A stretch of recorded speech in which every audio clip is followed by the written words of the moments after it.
साथियों, स्वागत है आपका इस वीडियो सीरीज में।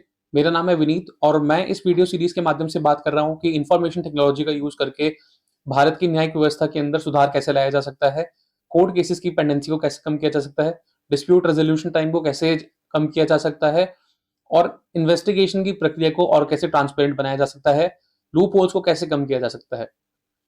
तो इसी क्रम में आज हम बात कर रहे हैं पुलिस इन्वेस्टिगेशन और चार्जशीट के ऊपर। इस वीडियो में हम देखेंगे कि कैसे कोर्ट फेक विटनेसेस को आइडेंटिफाई करेगा। ठीक है, स्टार्ट करते हैं इस वीडियो को। तो पिछले वीडियो को जहां पे हमने अंत किया था उससे आगे आज बात करेंगे। तो ये इन्वेस्टिगेशन ऑफिसर है पिंकी, जो कि लॉग इन करती हैं अपने पोर्टल में। ये मीडिएशन फेल्ड केसेस में जाती हैं और ये देखती हैं कि ये जो भी साक्षी और मिंटू के बीच का मैट्रिमोनियल डिस्प्यूट है, ये इस पे इन्वेस्टिगेशन कर रही हैं। अभी अपना करंट इन्वेस्टिगेशन स्टेटस वो चेक करती हैं। यहाँ पे देखते हैं कि उन्होंने पार्टीज को ऐड किया है, 4 लोगों को पार्टी बनाया है। साक्षी, मिंटू, रेती और पप्पू को इसमें पार्टी बनाया है। 2 इसमें से प्रोसिक्यूशन विटनेस, 2 डिफेंस विटनेस हैं। इन्होंने इन्वेस्टिगेशन के लिए सबको नोटिस दिए थे पहले। इसके बाद इन्होंने जो बाहर एक अलग पुलिस स्टेशन में जाके इन्वेस्टिगेशन इन्होंने किया था, उसका भी पूरा रिकॉर्ड इलेक्ट्रॉनिकली अवेलेबल है इनके पास। क्या क्या एविडेंस इन्होंने कलेक्ट करे हैं, वो एविडेंस की लिस्ट इनके पास सब कुछ मौजूद है।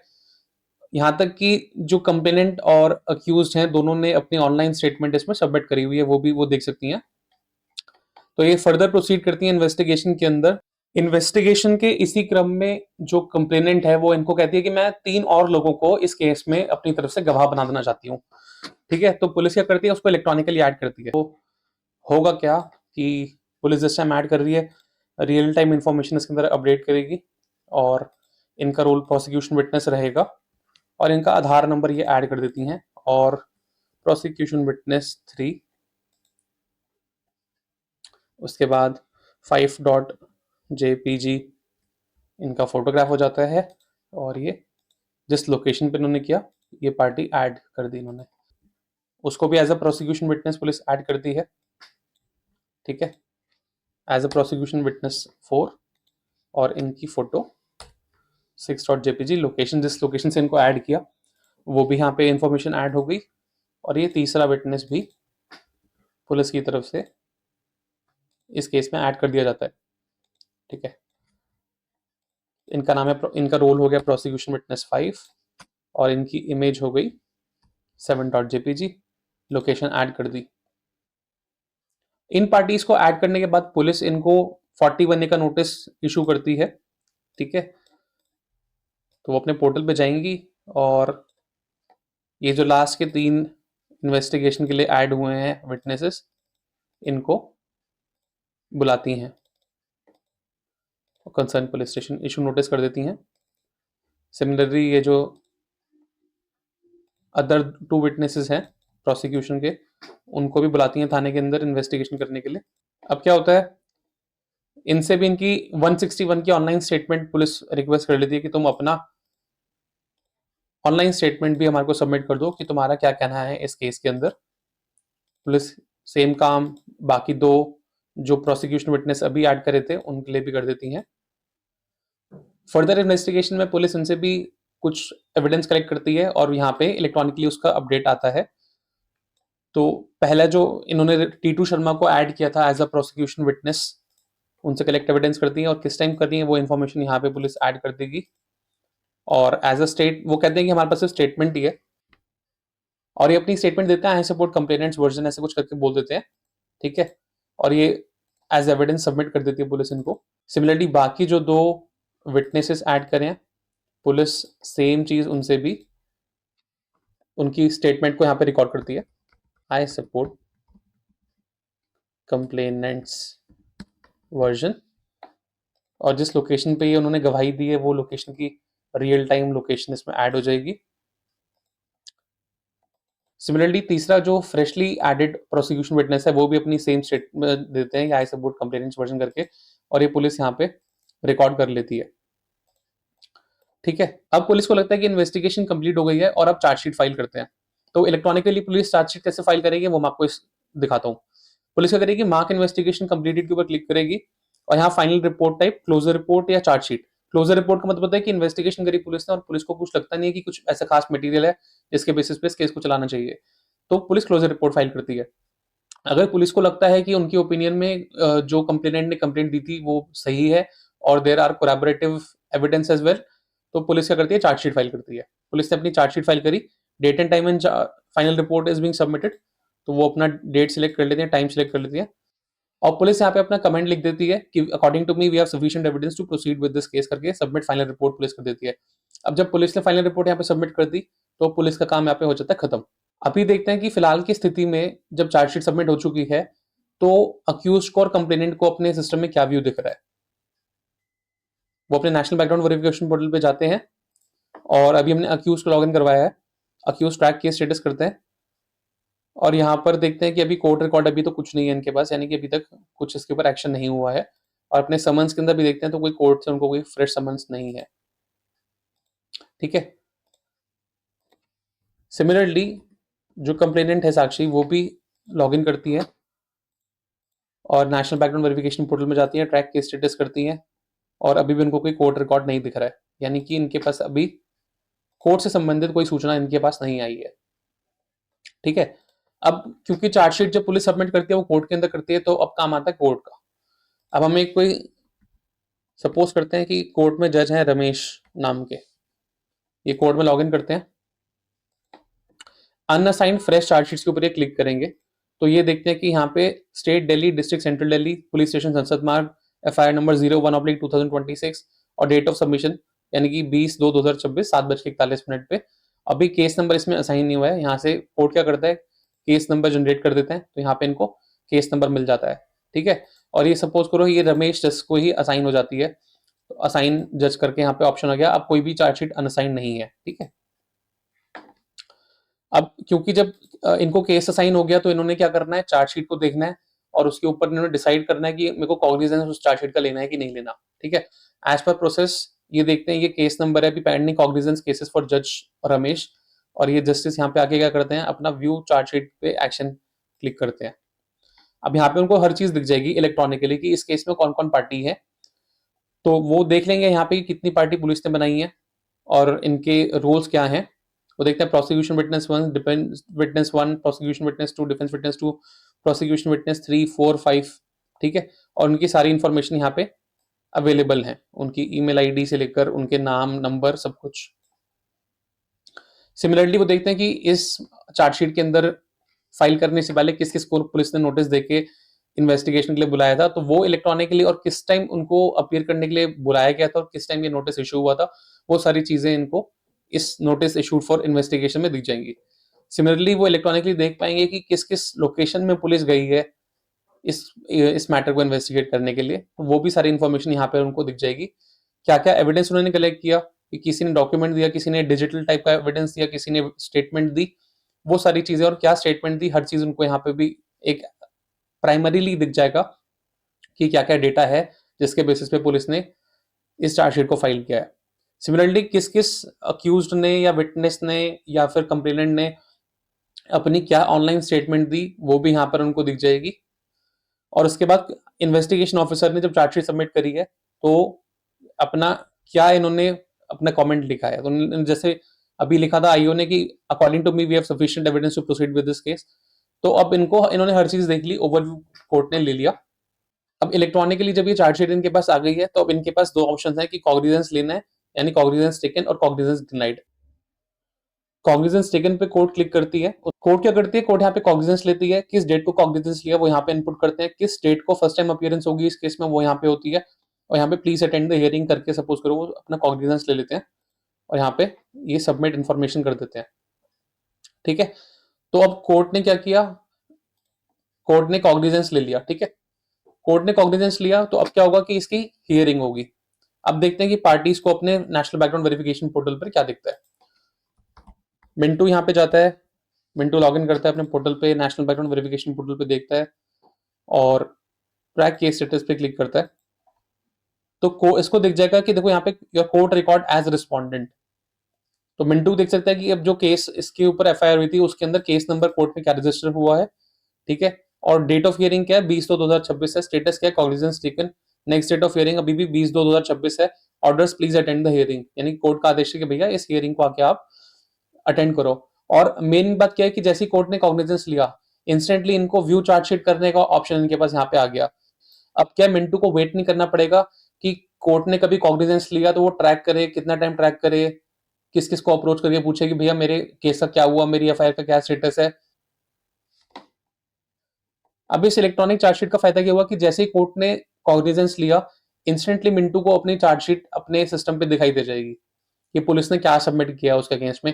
तो क्या है, वो बेटर प्रिपेयर कर पाएगा अपने आप को डे वन से। नहीं तो अभी क्या होता है, कोर्ट आज सपोज करो कॉग्निजेंस लेती है और बोलते हैं कि ये चार्जशीट की कॉपी आप सप्लाई करो जो भी पार्टीज हैं उनको, उसमें टाइम काफी जाता है। ठीक है, सपोज करो आपका जनवरी में आपका कोर्ट ने कॉग्निजेंस लिया, तो हो सकता है आपको फरवरी में मिले फाइल, हो सकता है आपको मार्च में वो फाइल मिले। और कई बार अगर गलत एड्रेस उस पर लिख दिया तो हो सकता है आपको डिलीवर भी ना हो, कागजों में हो जाए कि आपको भेज दी गई है डॉक्यूमेंट, कई बार हो सकता है आपको ना डिलीवर हो, या कोई और पर्सन आपके नाम पे रिसीव करके उसको आप तक सप्लाई ना होने दे। मतलब बहुत सारे फिजिकल डिलीवरी के अंदर चैलेंजेस हैं। इलेक्ट्रॉनिकली क्या है, जिस कोर्ट ने जिस इंस्टेंट पे आपका कॉग्निजेंस लिया, उसी इंस्टेंट से आपको विजिबल हो जाएगा कि क्या आपके खिलाफ चार्जशीट है। वो यहाँ पे पार्टीज की डिटेल्स चेक कर सकता है, यहाँ पे क्या नोटिस दिए थे, किसको दिए थे, वो सारी इन्फॉर्मेशन इलेक्ट्रॉनिक ये भी देख सकता है। पुलिस ने किस थाने में जाके इन्वेस्टिगेशन करी ये भी इसको पता चल गया, क्या क्या एविडेंस कलेक्ट करे वो भी यहाँ पे इन्फॉर्मेशन मिल गई, और ऑनलाइन स्टेटमेंट जो दोनों पार्टीज देती वो इनको पता चल गई। और यहाँ पे आईओ ने अपने डिस्क्रिप्शन में क्या दिया जब चार्जशीट सबमिट करी, वो सारी चीजें इनको एक सेकंड में पता चल गई यहाँ पे। अब हम देखते हैं कि जो कंप्लेनेंट थी साक्षी, क्या उसको भी सेम चीज दिख रही है। साक्षी लॉगिन करती है अपने पोर्टल पे, नेशनल बैकग्राउंड वेरिफिकेशन पे जाके ट्रैक की स्टेटस करती है, और यहाँ पे कोर्ट रिकॉर्ड उनको भी एज अ पिटिशनर दिख गया, your court record as petitioner, और ये सेम केस नंबर आ गया, और she can also view chargesheet. और जब वो देखेंगे केस नंबर ये है, state Delhi district central Delhi police station सेंसर मार्ग एफआईआर नंबर 01/2026, और सारी जो भी पार्टीज पुलिस ने ऐड करी, सेम डेटा जो कि चार्जशीट में पुलिस ने सबमिट किया है, वो सारी चीजें इनको यहाँ पर दिख गई। इसमें क्या हुआ, अब जो कंप्लेनेंट है उनको भी इंस्टेंटली सारी इंफॉर्मेशन मिल गई जैसे कोर्ट ने चार्जशीट का संज्ञान लिया, और अब वो भी अपने केस के लिए बेटर प्रिपेयर कर सकती हैं। अब देखते हैं कि कोर्ट की प्रोसीडिंग कैसे दिखेगी। जज अपना देखते हैं कि कॉज लिस्ट फॉर टुडे क्या है, और उनको केस नंबर दिख जाता है कि उनके पास आज एक केस लगा हुआ है, वो व्यू डिटेल्स करते हैं। तो जैसे ही जज साहब ने यहाँ पे व्यू डिटेल करी तो इनको बहुत सारे ऑप्शंस अपनी स्क्रीन पर दिख जाएंगे। इनको पहले सबसे पहले वो केस डिटेल्स अगर देखना चाहते हैं तो सारी इंफॉर्मेशन यहाँ पे आ गई कि इसके अंदर पिटिशनर कौन है, इसके अंदर रिस्पोंडेंट क्या है, किस सेक्शन के अंदर ये चार्जशीट फाइल हुई है, कंप्लेंट क्या थी वो भी इनको यहाँ पे दिख जाएगी, किस स्टेट में की है, किस डिस्ट्रिक्ट की है, किस पुलिस स्टेशन की है, एफआईआर नंबर क्या है। और यहाँ पर इनको दो ऑप्शंस मिलेंगे, petitioner profile and respondent profile, यानी कि जिस महिला ने केस किया है या जिस भी पार्टी ने केस किया है उसके बारे में जानकारी उनको सिंगल क्लिक पे मिलेगी। अब सपोज करो जज साहब देखते हैं, पहले मैं पिटिशनर के बारे में पढ़ूं, तो व्यू पिटिशनर देखेंगे जैसे ही वो, अब वो सारा बैकग्राउंड वेरिफिकेशन इस लड़की का उठ के जज साहब के सामने एक क्लिक पर आ गया। जज साहब को किसी डॉक्यूमेंट का वेट नहीं करना, जज साहब को किसी एफिडेविट फाइल नहीं करवाना ना लड़की से, ना उनको अर्ली डेट डालनी है। उनके पास सामने के सामने सारी इंफॉर्मेशन 1 मिनट में आ गई। उन्होंने देख लिया इसका आधार नंबर क्या है, उसकी एजुकेशन कितनी है। अभी क्या होता है, फॉर एग्जाम्पल मेंटेनेंस के केस देते हो आप, ये सारी चीजें अपनी कि आपकी फाइनेंशियल कंडीशन क्या है, आप कहीं जॉब करते हो नहीं करते हो, प्रीवियसली आपने कहीं जॉब करी कि नहीं करी, वो सारी इन्फॉर्मेशन जो भी आप सबमिट करते हो एफिडेविट के ऊपर, वो सारी इन्फॉर्मेशन आपको एक सेकंड में मिल जाएगी जज साहब को। ठीक है, उनकी शिक्षा के बारे में पता चल जाएगा कि कितने पढ़े लिखे हैं, पार्टीज कितनी पढ़ी लिखी हैं, और कहाँ से उन्होंने हायर एजुकेशन करी, कहीं बिजनेस करती हैं कि नहीं करती हैं, उनके जीएसटी डिपार्टमेंट में इनके आगे इनका कोई रिकॉर्ड है कि नहीं है, उनका इनकम टैक्स रिकॉर्ड कैसा है वो भी जज साहब को एक बार में दिख जाएगा। जज साहब का पुलिस रिकॉर्ड भी दिख जाएगा। कई बार क्या होता है, मैंने आपको प्रीवियस वीडियोस में दिखाया था कि एक ही वाइफ ने हर बार एक शादी करी उसमें केस डाला, फिर उसका डिवोर्स ले लो, फिर दूसरी शादी करो फिर ये मुकदमे लगाओ डिवोर्स ले लो, तीसरी शादी करो मुकदमे लगाओ पैसे लो डिवोर्स लो। तो वो सारी जज साहब को पता चल जाएगा कि ये जो कंप्लेंट है ये रिपीटेड कंप्लेंट है कि नहीं है। सिमिलरली हमने पहले वीडियो में देखा था कि कहीं पे एक ही लड़की ने 9-9 10-10 बार रेप के केसेस फाइल कर रखे थे। तो ये सारी इन्फॉर्मेशन कोर्ट को एक सेकंड में पता चल जाएगी कि इस कंप्लेनेंट का प्रीवियस रिकॉर्ड क्या है। तो पुलिस का रिकॉर्ड इनका सामने आ जाता है जज साहब के सामने, और देखते हैं कि अभी तो इनका सिर्फ एक ही एफआईआर इन्होंने करा रखी है, ठीक है, जो कि है कि करंट वाली, और एज अक्यूज ये किसी भी केस में रजिस्टर्ड नहीं है। इनकी बैंक की डिटेल्स, इनकी कोई लोन लायबिलिटीज है कि नहीं है, इनका एम्प्लॉयमेंट रिकॉर्ड, मेडिकल रिकॉर्ड कोई है कि नहीं है इनका, ठीक है, ये सारी इन्फॉर्मेशन इनके पास जज साहब के पास आ गई। सिमिलरली क्या करते हैं, वो रिस्पोंडेंट की प्रोफाइल देखते हैं कि इस लड़के का नाम क्या है, उसकी एजुकेशनल डिटेल्स क्या है, उसने 10वीं कब करी, 12वीं कब करी, जीएसटी रिकॉर्ड क्या है, कहीं पे एज अ बिजनेसमैन रजिस्टर्ड है कि नहीं है, कहीं काम करता है कि नहीं करता, करता है तो इसकी क्या इनकम है, और हर साल ये कितना इनकम टैक्स शो करता है, वो सारी चीजें इनको यहाँ पे पता चल गई। और सिमिलरली कोई एज अ कंप्लेनेंट यहाँ पे पता चलेगा कि इसने किसी भी थाने में कभी एज अ कंप्लेनेंट कोई भी कंप्लेंट फाइल नहीं करी है। सिमिलरली उनको ये भी पता चलेगा कि इस पर्सन का कोई एज अ अक्यूज कहाँ कहाँ पे क्या रिकॉर्ड है, तो वो भी देखते हैं कि इस पर्सन का एक ही रिकॉर्ड है जो कि इसकी बीवी ने बनाया है। ठीक है, और ये सारी इन्फॉर्मेशन जैसा आप देख लेते हैं कि मेडिकल रिकॉर्ड इसका कोई अभी अवेलेबल है नहीं। तो हमने देखा कि कोर्ट को पिटिशनर और रिस्पोंडेंट के बारे में पूरी जन्म कुंडली एक बार में मिल गई।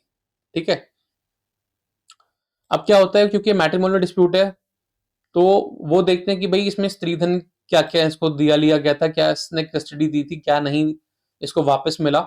अब वो सारी इंफॉर्मेशन जो हमने पहले वीडियो में देखी थी कि जहां पे मैंने बताया था क्यों एक डिजिटल मैरिज रजिस्ट्रेशन पोर्टल हमारे पास होना चाहिए, वो इन्फॉर्मेशन अब इनको यहाँ पे काम आ रही है कि वो इंस्टेंटली देख लेंगे कि इसने किसी को कोई stridhan as a custody hand over किया था और क्या वो इसको वापस मिला कि नहीं मिला। तो अब वो देखते हैं कि स्त्रीधन जो था इनके बीच में एक्सेप्ट हुआ, जब कस्टडी भी एक्सेप्ट हुई और रिटर्न भी एक्सेप्ट हुआ, यानी कि एज पर सिस्टम ये जो स्त्रीधन का स्टेटस है वो ये है कि लड़की को स्त्रीधन वापस मिला था। वो अब दोनों की शादी की टर्म्स एंड कंडीशंस क्या थी वो भी एक सेकंड में यहाँ पे देख सकते हैं, क्योंकि जब फाइल में बातें लिखी जाती है, क्रुएल्टी के ग्राउंड्स बनाए जाते हैं, तब उसमें एक महत्वपूर्ण पहलू ये भी होता है कि हमने शादी से पहले ये बातें बताई थी अपनी, हमारी टर्म्स एंड कंडीशंस ये थी, और लेकिन हुआ इसके विपरीत। तो इनको जो भी टर्म्स एंड कंडीशंस थी वो यहाँ पे दिख जाएंगी दोनों पार्टीज की। सिमिलरली जैसा आप देख सकते हैं कि क्या क्या गिफ्ट एक्सचेंज हुआ था। होता क्या है, एफआईआर के अंदर झूठी झूठी बातें लिखी जाती हैं कि हमने 20,000 का कुकर दिया, या हमने 2 लाख रुपए का कोट पैंट दिया, या हमने रिश्तेदारों को 10 लाख रुपए दिए। जो भी कहानी बनाई जाती है वो सारी कहानी यहाँ से खत्म होंगी, क्योंकि अब वो देख सकते हैं कि क्या इनके बीच में गिफ्ट एक्सचेंज हुआ था, ताकि इसी गिफ्ट को यूज करके दहेज के मुकदमे ना लगाए गए हों। क्योंकि आपने एक बार रजिस्टर करा दिया कि ये गिफ्ट हमने अपनी मर्जी से दिया है, ठीक है, और बाद में उसी को आपने दहेज का ग्राउंड बना लिया। तो वो देखते हैं कि एक्सेप्टेड बाय ग्रूम, यानी कि क्या क्या आइटम्स लड़की वालों ने लड़कों को दिए थे, कुकर दिया था, रिंग दी थी, जो भी कुछ दिया था उसकी सारी इन्फॉर्मेशन यहाँ पे गई, कितने रुपए का था, क्या था, किस मेटीरियल क्या था, वो सारी इन्फॉर्मेशन जैसे आपको 1 मिनट में दिख गई। और सिमिलरली क्या क्या गिफ्ट ब्राइड को ग्रूम साइड ने दिए थे वो भी इन्फॉर्मेशन यहाँ पर उनको 1 सेकंड में दिख गई।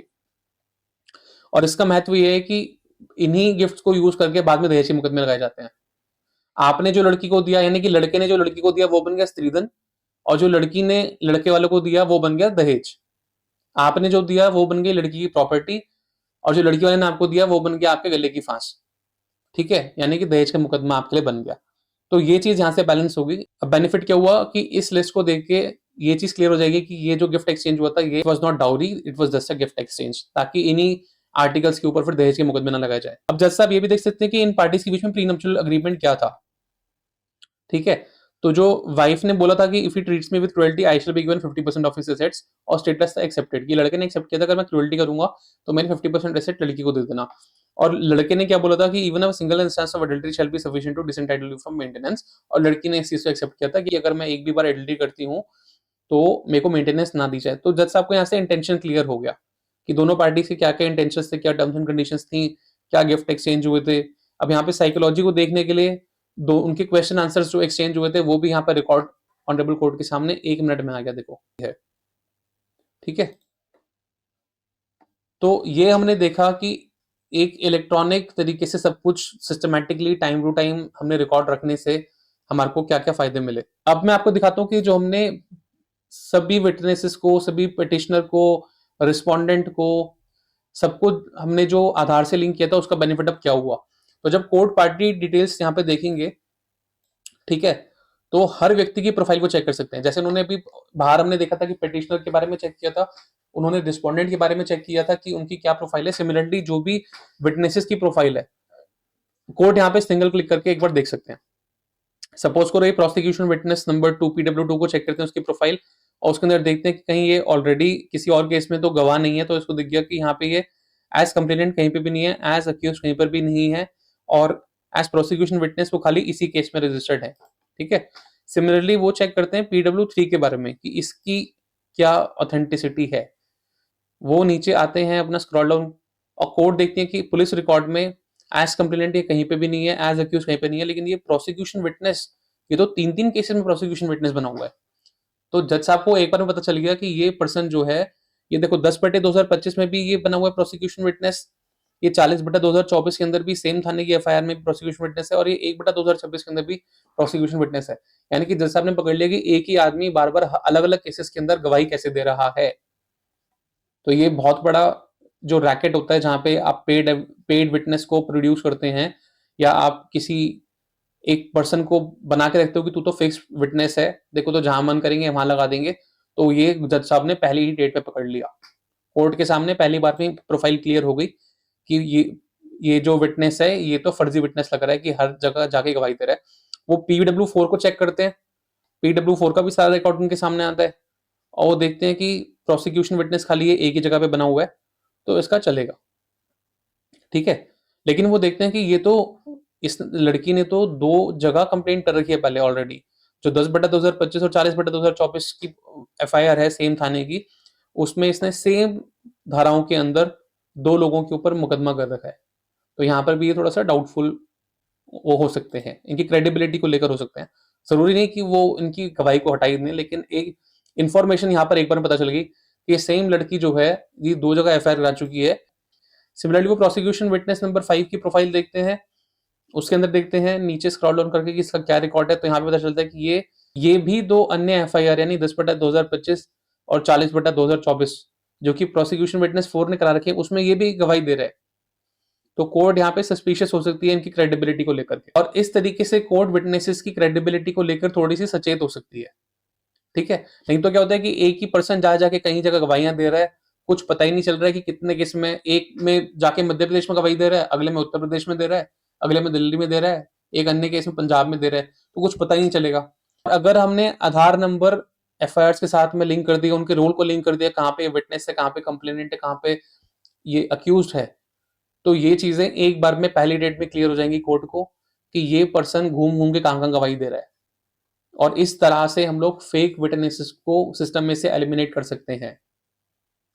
तो सारा कॉन्सेप्ट मेरा यही था और सारा बेस यही था, इस चीज को प्रे करना अपनी पब्लिक इंटरेस्ट लिटिगेशन में कि जितने भी लोग हैं, उन चाहे वो अक्यूज हैं, चाहे वो विटनेस हैं, चाहे वो कंप्लेनेंट है, उनके आधार नंबर को उनकी एफआईआर से, उनके केस से लिंक किया जाए। इस वीडियो को हम यहीं समाप्त करेंगे आज और आने वाले वीडियो में आपको दिखाऊंगा और कुछ अदर फीचर्स जो मैंने अपनी पब्लिक इंटरेस्ट लिटिगेशन के अंदर honourable supreme court of India को रिकमेंड करे थे और honourable supreme court of India से मांग करी थी कि भारत सरकार को कहकर चीज इंप्लीमेंट करवाई जाए।